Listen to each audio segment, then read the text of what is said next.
So that's another matter. There we are. It says 1 o'clock now, as far as I'm concerned. So I ask Liz to start the recording. Welcome everybody to this, what is a joint meeting of Child and Families Services and Adult Social Services Scrutiny Performance Panels. Obviously, basically to look at the budget, and there is another item on the agenda in terms of the update on the management of COVID-19. And welcome to the cabinet members and officers who are on as well. Item 1 is apologies for absence. Do we have any, Liz? Yes, Chair, we've received apologies from Councillor Mike Dirk, Mike Day and Hazel Morris, and officers Julie Davis and Helen St John. Okay, thank you. Item 2 is disclosures. If anybody's got any disclosures that they want to make, this point in time, disclosure of interest, this is your opportunity. If you'd like to put your hand up. Can't see any. So I'll move on to item 3, which is a prohibition over votes and declaration of party whips. Item 4 is public question time. I don't know if we've had any questions, Liz, have we? No, Chair. As Liz, okay, fine. And that moves us straight on to item 5, which is a draft budget proposals. Not sure who's going to lead on this, whether it'll be one of the cabinet members or whether it'll be David. Anybody who wants to speak first? Chair. In that case, David, it's down to you, I think. Yep, thanks, Chair. We don't usually do this, but the cabinet members asked if, given the particular circumstances we find ourselves in, which is, as you'll see from the budget paper, is a significant investment in funding for the directorate. You know, generally we are focused on, significant savings targets and how we're going to balance the books and meet our transformation objectives. That's pretty much been the position we found ourselves in probably the last decade. Well, it's a little bit different this year in that we do. The council has had significant additional funding made available to it in what Welsh Government has set out as their budget strategy going forward.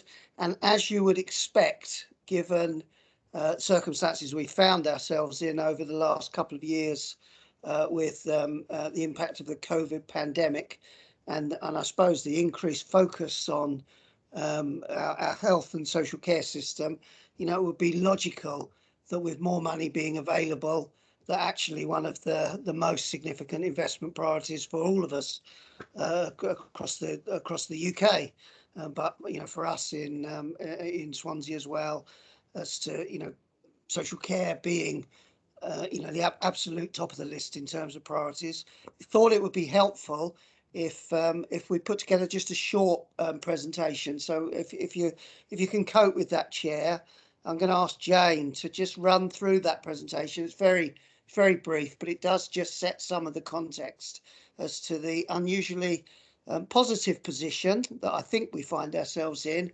albeit set against the backdrop of an extremely challenging couple of years and plenty for us to put right as a result. So if you're okay with that, Chair, I'd just like Jane to run through a brief presentation for us. Well, of course, David, that'll be very interesting to see. Thanks, Over to you, Jane. Thanks, Chair. Thanks, Dave. Okay, I'll just share my screen if that's okay. Hopefully. Oh. Can you all see that? Yeah. Yeah. Yes. Okay, thanks, Chair. Yes. Okay, lovely, thank you. Okay, so just as we know, we've seen a 35 million uplift of additional funding coming to the council for the financial year 22-23.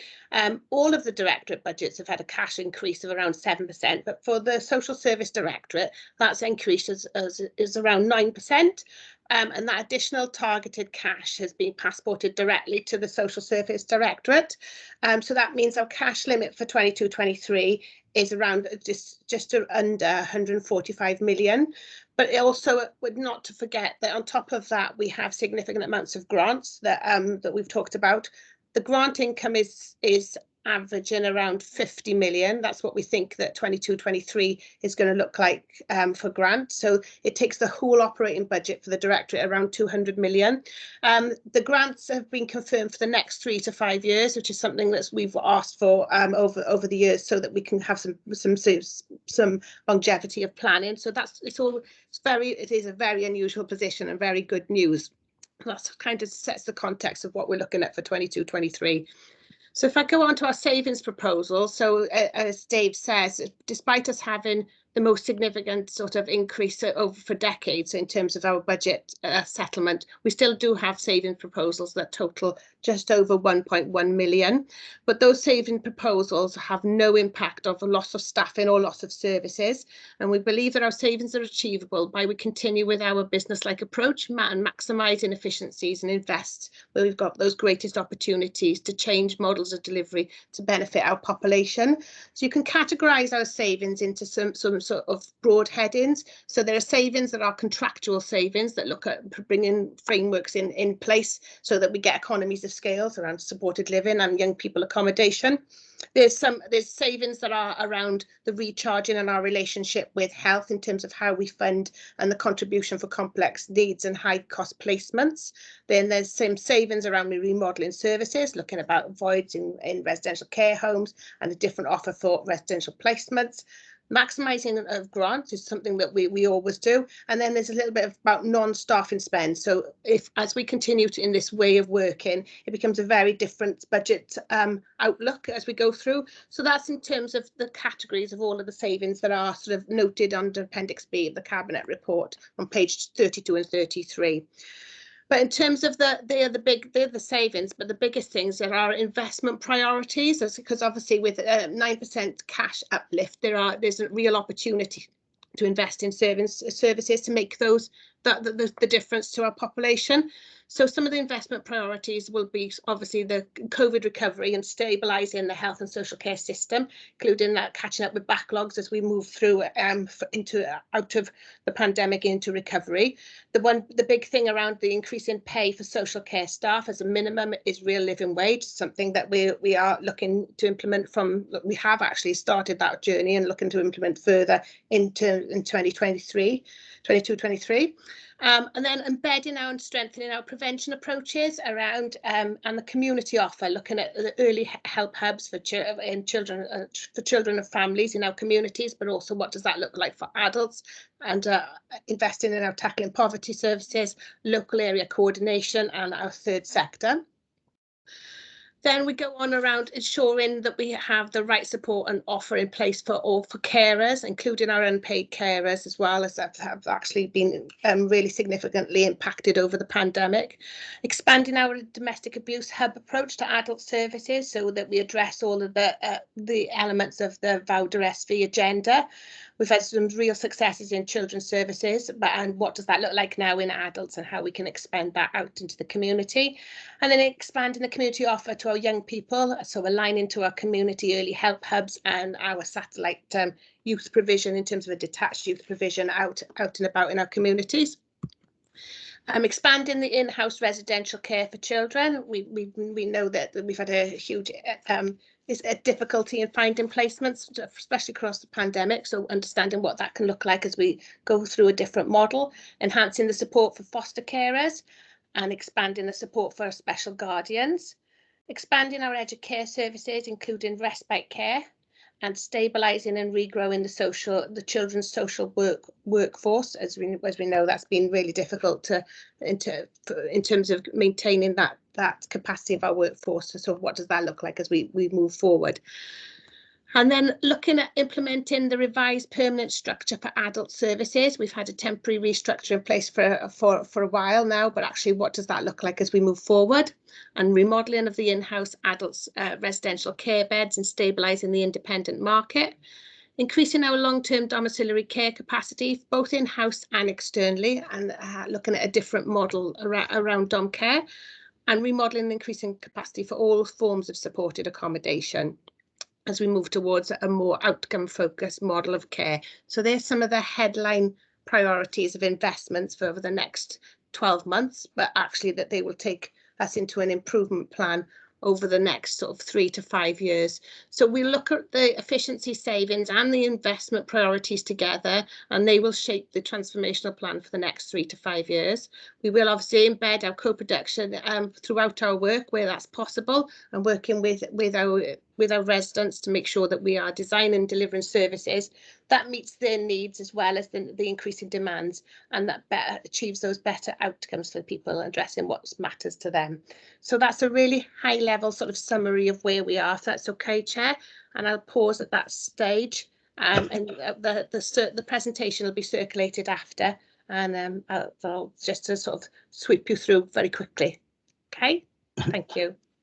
Thank you, Jane. Thank you very much. It makes a change to get quite I was going to say an optimistic budget, but an improving budget is probably the better way of putting it, I suppose. But certainly there's obviously a lot of plans in place. I'm not going to comment as to where the funding has come from. That's another matter, and for another place, that's I might get into trouble again, but I don't want to do that. But there we go. I don't know if anybody else has got any questions, but certainly that was a very interesting presentation, and it's really nice to see the words investment being used rather than savings having to be made, and that is a positive. I'm sure we're all going to take that away. I see Chris has got your hand up. Chris, do you want to ask a question? Thank you, Chair. Yeah, it is a really positive way forward, and with a 12.5% increase in social services, very, very welcomed indeed. Can I ask two questions really? There was a lot of questions about remodelling or comments about remodelling in the presentation. I think if we could have a bit more detail on that in the future. I don't necessarily say no, but I think in the future. And the other thing is that in the budget report, table 1A, projected pressures, the increase is 8.5 million, but the increase in the budget is what's it? It's about 116. It's about 16 million, or about less than that. It's about 12 point something million. What's the difference in the 8.5 million and the 12 million? David? I'll come back, Chair. Yeah, no, I think the reality is, Chris, the work that we've been doing with not only within Swansea but nationally around trying to forecast the true implications of impact of COVID, so quite how much pain that has caused to the system, modelling the financial implications of the significant policy commitment about implementing the real living wage, plus some of the work around actually pretty much a wide-scale recognition that probably pre-COVID some of our systems and services weren't fit for purpose, but definitely COVID has exposed that they're not fit for purpose. And probably the best example is domiciliary care and our care arrangements for people at home, where I think I probably described in this meeting before, the model is almost like an Amazon delivery model of, you specified this amount of care, somebody is available for that brief slot to provide that care for 15 minutes, half an hour. It's not a model that we would apply to any other personal care service. So I think there's a general recognition that all of that needs to change.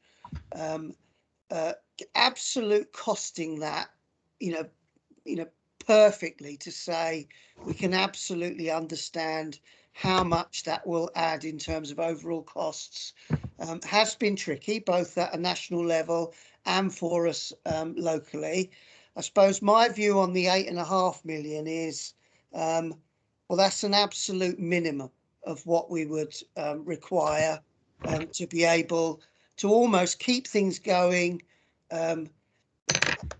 as they are, but take into account all of those inflationary pressures, some implications of demographic pressures. as Jane has described, and as the cabinet members have been at pains to talk through with the heads of service, actually we are not wanting to stand still. We are wanting recovery post the pandemic to be a once in a generation opportunity to put right some of the fundamental weaknesses in the systems that we've relied on for a long time and have been tested almost to absolute extreme in this past 2 years. So that additional gap is probably the bit that is giving us some scope to say it's not just about delivering the savings, delivering the absolute meeting the cost pressures that we can absolutely identify. We're trying to recognise now actually within that remodelling there are additional costs and pressures as well, and it isn't, I have to be honest, it's not an absolute science around have we got the figure exactly right, but I am sitting here as I'll repeat it again, the first time in a decade believing, goodness me, we have a real opportunity here to make a real difference. Not suggesting that we will be able to create utopia, that everything will be perfect, but it's a significant, and I genuinely believe, once in a generation opportunity. Of course, faced by, if you look at Welsh Government's projections about what future increases are likely to be, they are much smaller. So this next year, this next 18 months, perhaps the next 2 years, at a time where we have to get as much of this right as possible, because then we're much more likely to be back into a position of, well, in order to shift and make investment, you've got to find those opportunities through scaling back or a different delivery. It's all got to pay for itself. Whereas at this point, we have an opportunity that's over and above that. But that's the difference in the figures, Chris. Okay, thank you. Thanks, David. Do you want to come in, Mark, first of all, and then I'll go back to Chris again? Yeah, briefly. Thank you, Paxton, and thank you, David, for that. I mean, it is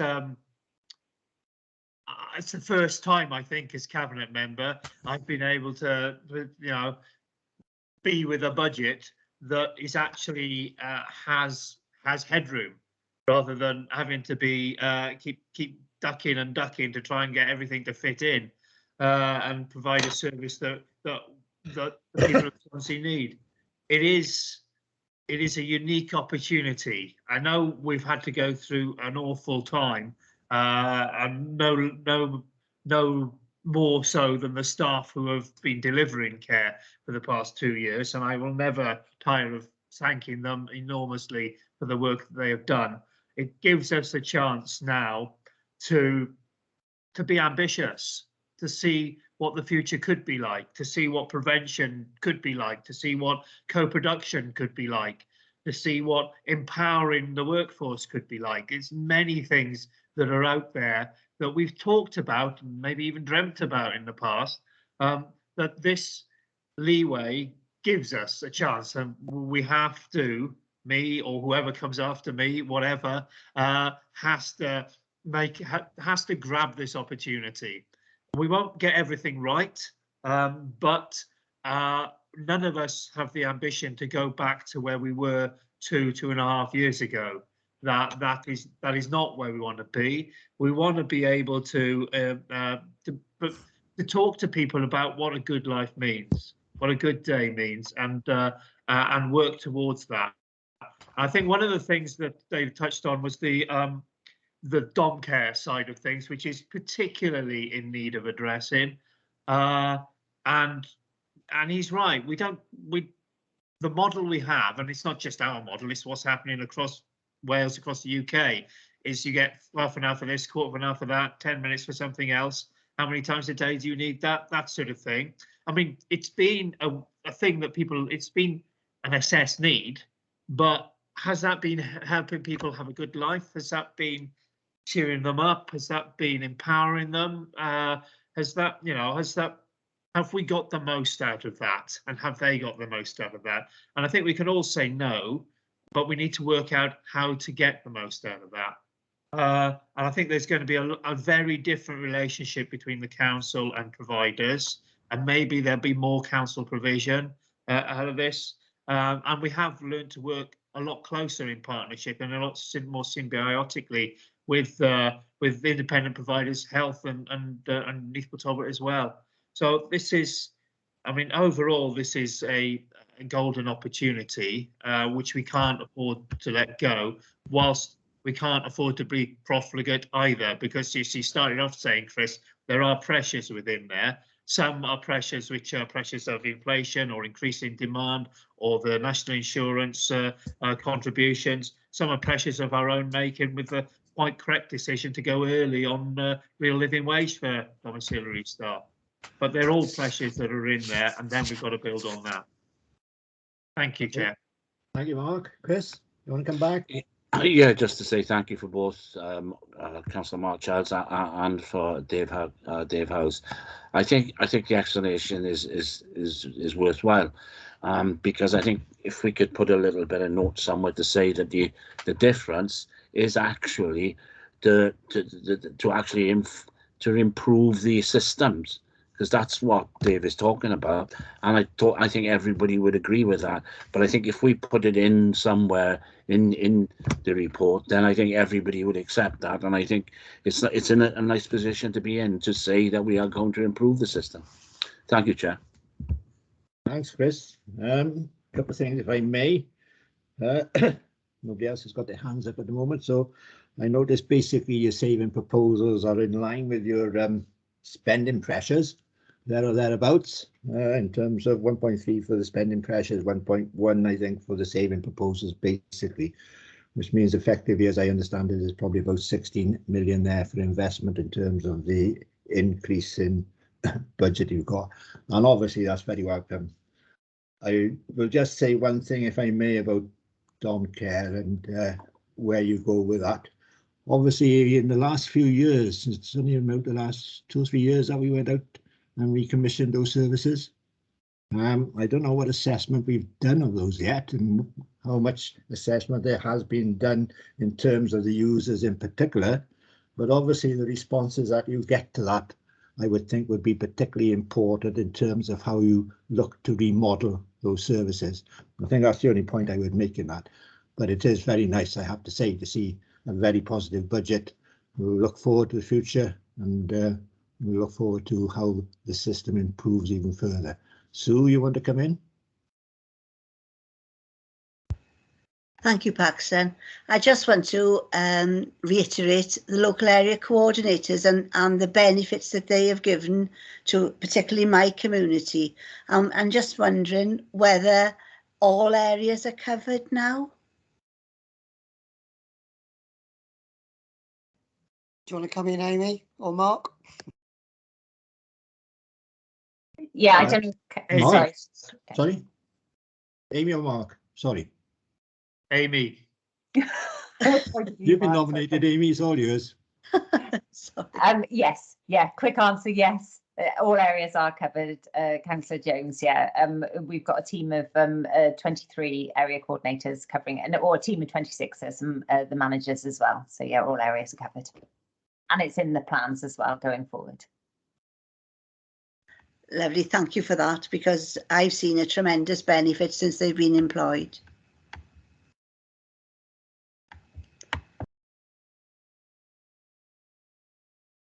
Paxton, can I come in?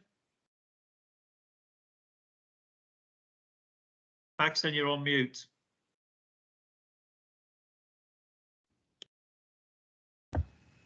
Not sure how that happened. My apologies for that, because I wasn't touching anything. So I don't know. Liz must have put me off and thought his time is up. Anyway, Mark, did you want to come back in?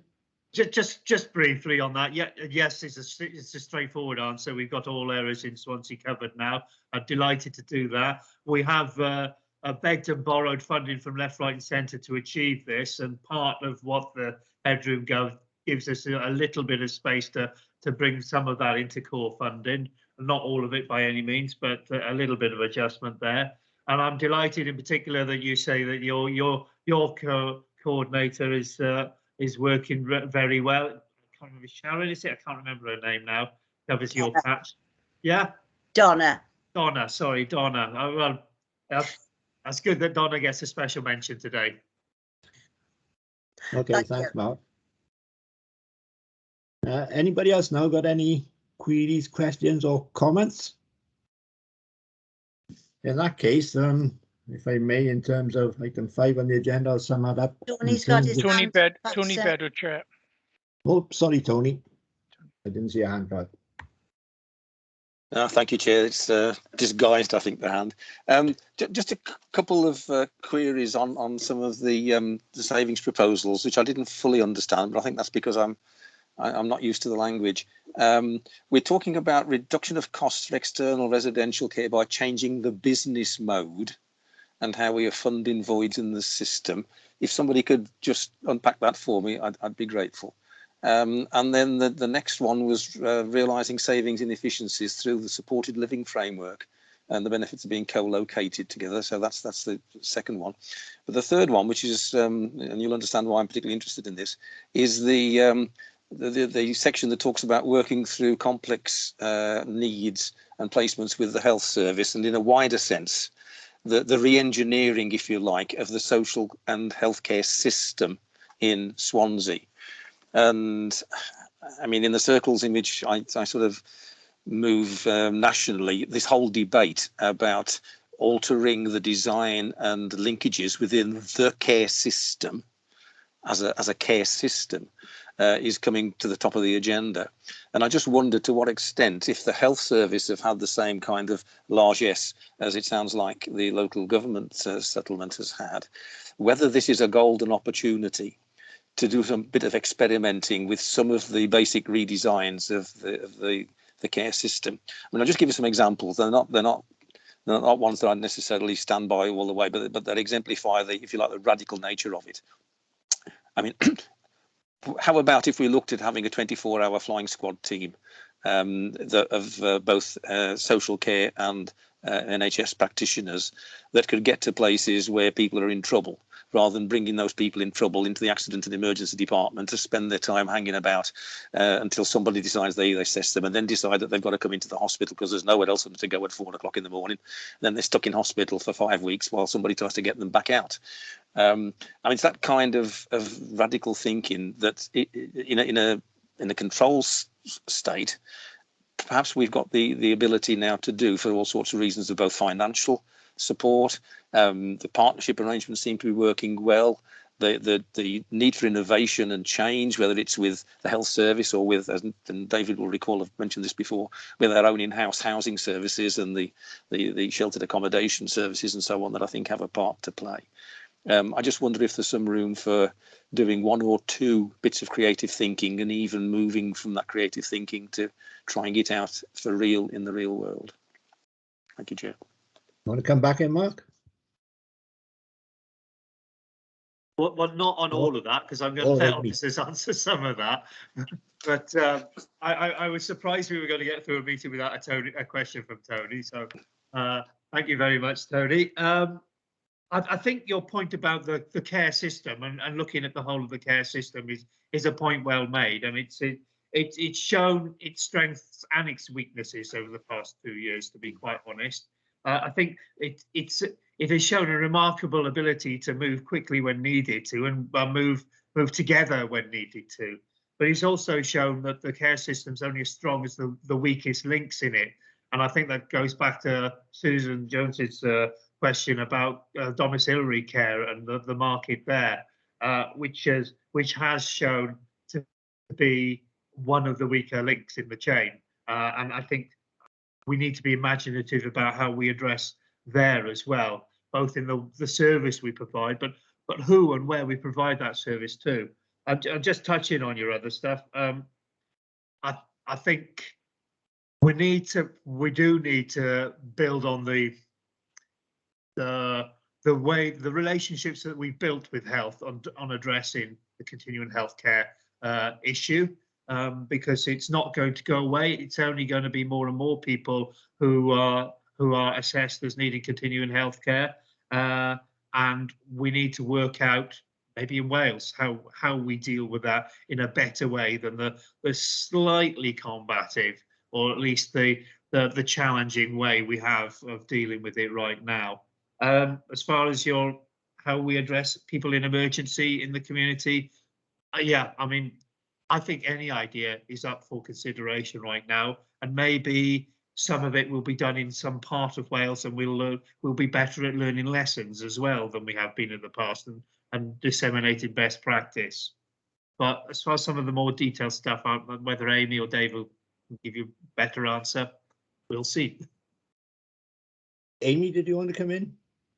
Yeah, I can do. I'd like to. So on the supported living co-located and the savings around that, so that was linked to is linked to the commissioning we did and the providers who provide the dom care support associated with the supported living provider. So we've looked at it geographically, and there's economies of scale in terms of the geography of the support being offered in certain areas. So that's worked really well, and also how the providers have all worked together when needed as well, covering areas. So that's provided a better service and also some efficiencies.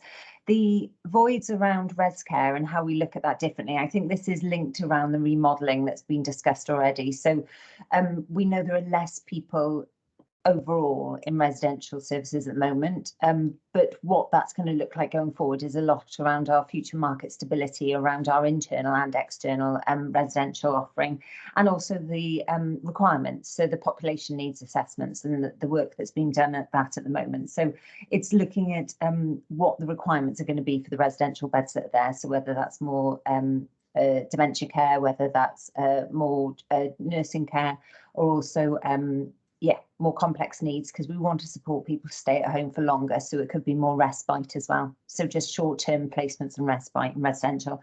And then the complex needs work, Councillor Charles already sort of referenced that. I think in terms of pilot approaches, transformation work, but also around the continuing healthcare work, we are really focused on that as a region, and with our working with health on this. This is a real focus of our work. Okay, thank you very much. I think the questions that you asked there, Tony, were huge questions, obviously, major areas of policy and how you do it as well. And I'm sure that's something that we would want to look at as in the future. I've no doubt that officers will break those down into management chunks and put proposals in place, which I'm sure they will want to bring to scrutiny for our consideration as well. And also, I'm sure the cabinet members will appreciate there's probably a role for the people PDC in this as well, in terms of developing that sort of policy. So I'm sure they'll be talking to them as well. Are there any other questions now in terms of the budget? Because that's what we are talking about this at the moment, basically. Or has anybody got any other comments that they want to make? I'm looking very closely. I can't see any other hands going up. So thank you very much for the presentations we've had. Thank you for the way you've answered your questions. I think we will all go away from this meeting with a degree of optimism that we've not had in the past following these budget discussions, that's for sure. And we will look forward to the improvements that are going to come in the future. And certainly the one thing I would say, I think if anything good has come out of COVID, I think it has been the fact that it has enabled or forced even perhaps the health authority and the local authorities to work that much more closely together, and the more we can build on that, I think it's going to be a plus for everybody. Okay, in that case, if I may, I'll move on to item 6, which is an update on the management of COVID-19 pandemic and emergency staffing plan. Not quite sure how far we are from now having a pandemic to becoming an endemic, but I'm sure David will be quite happy to answer that one. Do you want to come in, David? Yeah, just to give you an overall update, Chair and committee members. So you'll remember just before Christmas, we were, extremely concerned about what we would likely be facing with the emergence of the Omicron variant. So we're anticipating probably a more significant higher spike than anything we'd experienced up to date, albeit with some emerging evidence that individual impact of somebody catching the new variant, not necessarily as worried about quite how serious that would be for the majority, albeit given the high numbers of people likely to catch it, there would still be significant numbers who would be severely impacted by it. But the bigger worry really was, if we have a really severe spike at pace, were our workforce across health and care likely to be wiped out all at the same time, for at least a brief period of time. So we were really planning for that worst case scenario that we anticipated based on the modelling would likely hit us something like third week in January. So again, outstanding leadership from the heads of service, their senior management teams, and extraordinary efforts from our workforce across, not only the council, but third sector, the independent sector, our colleagues in health. Really pleased to say that the contingency planning that was put in place was, first class, and I am awestruck by that yet again, because you're asking people to dig deep yet again after 2 years of of just extraordinary levels of pressure. But those plans were all in place, ready for what we were concerned would, could be even more catastrophic than anything we faced up until now. It was extremely difficult, but it wasn't as bad as we had feared and had planned for. So we did see the significant spike. The workforce impacts were severe and caused us a lot of difficulty. It definitely exacerbated the pressures in hospitals, which we are still experiencing now. And the drop-off was equally quick, which is good. So the most extreme of the impact was for a relatively short period, probably, a couple of weeks, where it was really touch and go around middle of January, obviously compounded by it's always difficult over the Christmas period, etc. What's playing out slightly differently to what we were anticipating was the drop-off hasn't been down to very low levels. It's actually stabilised and plateaued now at quite high levels of community transmission. And the latest modelling suggests that that will probably last through till about Easter. So what we're experiencing now, which isn't as catastrophic as we'd feared, but still really difficult, probably is going to be with us for longer than we'd hoped.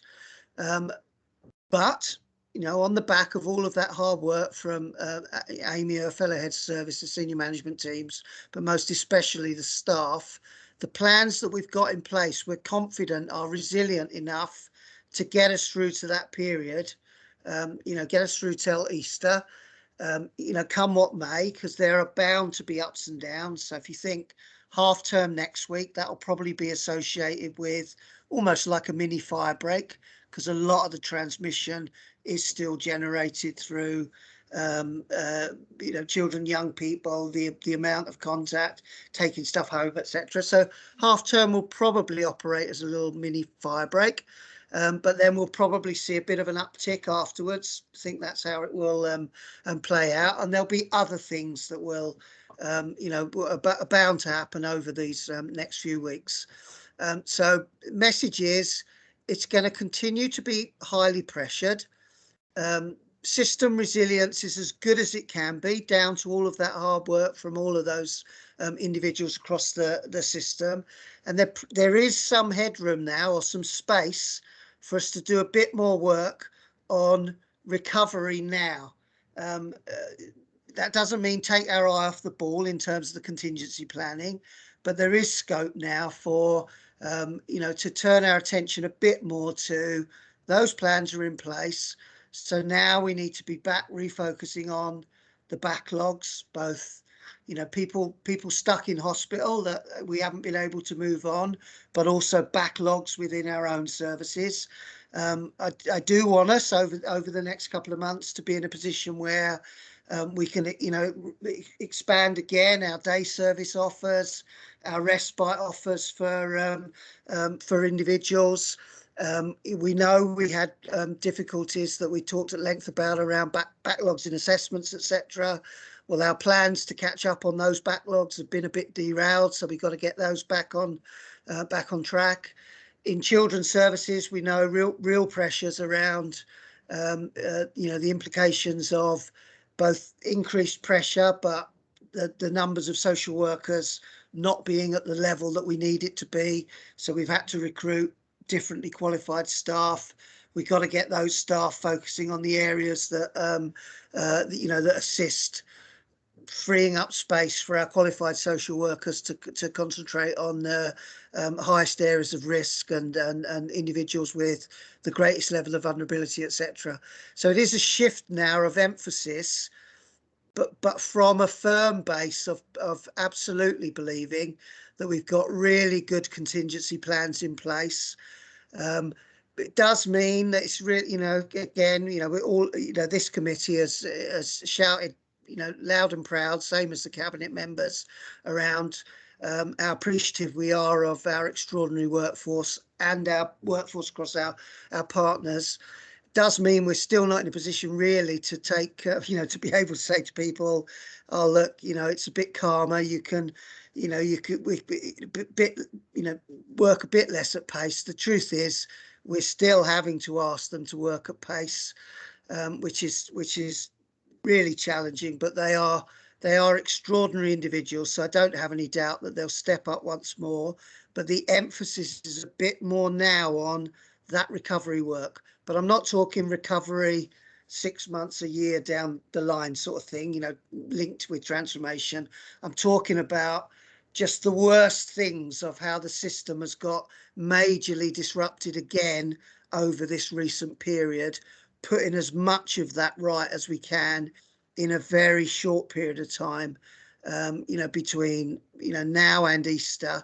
And then Easter time is the time where we can get back to proper concentration on our transformation plans and delivering, I suppose, the that work that Jane set out from a budget perspective. So that's where we're at overall, Chair. Really difficult. Troops are doing fantastic.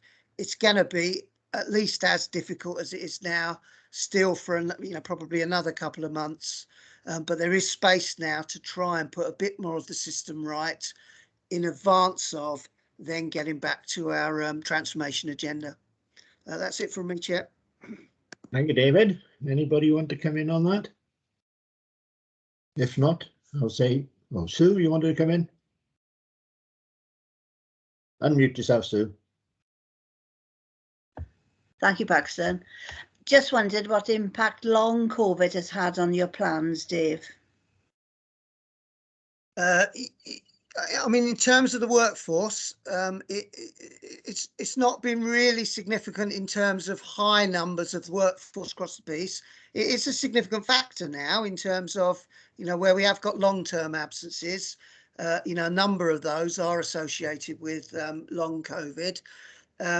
It's probably more for, there is an element of remodelling some of our health and care offer to take account of the fact that some of the people presenting with health and care needs, that is an additional, either they are presenting for the first time because long COVID is a factor, or it's compounding existing care and support needs because long COVID is a factor as well. I'm really pleased that the health service have established a specialist long COVID service, I think based out of Neath Talbot Hospital. So there is a specialist offer available in the region.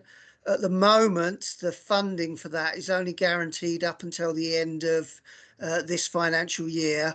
our hope is the discussions with Welsh Government will enable that offer to be continued into next financial year. But I can give an update at a later meeting. So, Thank you.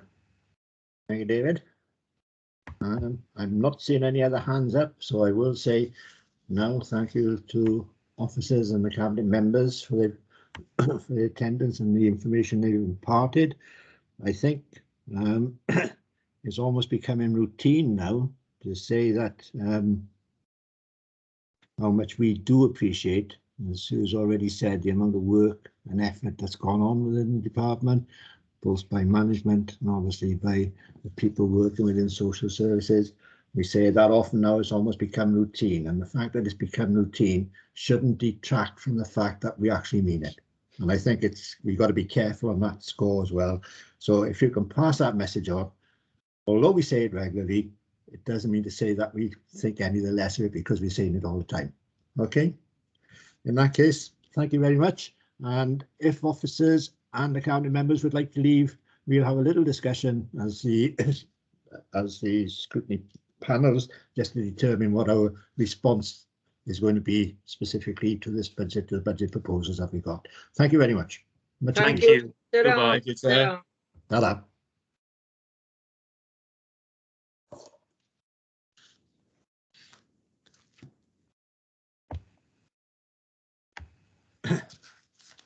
There you go. I think it's been said on a number of occasions now, it's really a pleasure to have a budget of this nature. Obviously, there are bits and pieces in it which you mightn't be that happy with and you might want to comment further on. But has anybody got any comments that they want to make? Chris, obviously you've got to take these comments from us anyway, but you've heard a lot of it anyway, so that's going to be useful and you know exactly which way these scrutiny panels are thinking. I think it's a really encouraging budget because of the increases, and I think the fact that the savings look as if they're going to be contractual savings, which the only worry I got about that is how far those contractual savings will go. But the one thing I would like, if it's possible, within our report and within the report from Social Services, the Scrutiny Board, we say that, you know, we understand that the increase is 16 million. In the cabinet papers is an 8.5 million increase, but what the difference is the growth within the social services budget, both in adult and children's. And I think if we say that, because you're going to get someone come back and say, well, where's that, you know, why are you hiding that money away? And I think that's wrong. You know, I think we need to be positive and say, yeah, that money's for a continuous growth within the service. The additional pressures are the 8.5 million. I think, but the rest of it is, you know, I think it's a good budget. Thank you. Thanks, Chris. Des? Yeah, thanks, Chair. Yeah, when did we last have a budget as positive as 9% increase for social services? You know, those of us who've been on the various councils, I can't remember going, you know, it's a long time since we've been in a position like this where we got a 9% increase. I agree with what Chris is saying. We need to protect it for future years for the service of social services. I mean, I don't think we're going to be in this position again in future years. You know, I think we're going to slip back next year and possibly the year after. It's going to be very difficult, but that'll be for other people, not for me. It's very pleasing to for a budget like this. And whilst Paxton, you've protected the Westminster government in the past years, you can't have it both ways. You can't say, you know, they've been right for the last 10, 12 years and they're still right. So they must be wrong somewhere, mustn't they? Well, they're obviously right to put an extra 8 billion into the Welsh budget this year. But I won't say any more than that. Des, you know, I don't want to go down that route at this point in time, that's for sure. I'll only get shouted at. I always do, but there we go. Having said that, I think basically we're all agreed more or less on what we want to say. I see, Sue, you want to come back in as well before I say any more? Well, I'm looking forward to looking at the detail for the transformation of services. So we shouldn't lose sight that we need to have those economically and efficiently run. Although we've got an upgrade, it's still, yeah. Yeah, of course, you're absolutely right, Sue. I'm sure. Liz will note all these points that are being made. And I really just wanted to say thank you very much. I think it has been a constructive Positive. meeting, budget meeting for a change, certainly in that sense. You know, just one of the pressures was on whether we might lose grants, but you don't want me talking about gross budgets and net budgets at this point in time, do you? But that's another story, I guess. But anyway, thank you very much. Just a quick note for the Child and Family Services members. Meeting in March, we'll look at the CSE report, which has been around obviously, and we will look at the youth justice system. That's what the two items will be on the agenda. Okay, and that's just advance warning for you. So in that case, thank you very much. Bye, all. Liz Thank will you. put something together for us today. Yeah. And we'll talk about that. She'll circulate it for you to see it. And Perfectly if you're timed, happy Chair. with it, Perfectly timed. okay. Thank you very much. Perfectly timed, I said. I don't often get that sort of praise. 10 I'm to really 1. Well done. proud of that, Des. Thank you very much. Bye, Okay. everyone. Thank Bye. you, everybody. Take care. Bye. Ta-da. Bye.